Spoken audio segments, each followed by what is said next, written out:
કે આખા ગુજરાતના રોડ ખરાબ છે. એની પાછળનું એકમાત્ર કારણ છે કટકી. તમામ આખા ગુજરાતમાં રોડના કામમાંથી ભાજપના નેતાઓ અબજો રૂપિયાની કટકી કરી જાય છે. 1 કરોડનો રોડ 20 લાખમાં બનાવી અને બાકીના બધા જ પૈસા અંદરો અંદર વેચી લે છે.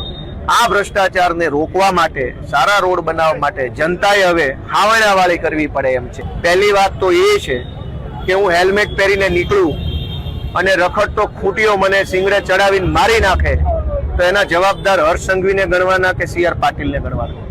સરકાર મારો જીવ બચાવવા માંગે છે એ વાત બહુ સારી છે. સરકાર એટલે હેલ્મેટ પહેરાવવા માંગે છે કે મારું માથું ન ફાટી જાય, પણ રખડતો ખૂંટીઓ, રખડતા ઢોર આડા આવે અને મને ફંગોળીને ફેંકી દે અને કોઈ બીજા ચાલતા વાહન નીચે હું કચડાઈને મરી જાઉં તો એની જવાબદારી જો CR પાટીલ અને હર્ષ સંઘવી લેખિતમાં લેવા તૈયાર હોય તો મારી દ્રષ્ટિએ આપણે હેલ્મેટ પહેરવું જોઈએ. રોડ ઉપર ખાડા છે, ખાડામાં રોડ છે, જ્યાં ખાડો ત્યાં જ પાછો બમ્પ છે, બમ્પની આગળ ઢોર બેઠા છે, ઢોરની આગળ કીચડ છે, કીચડની આગળ પાણી ભરેલો ખાડો છે. આખી વ્યવસ્થા ખરાબ છે.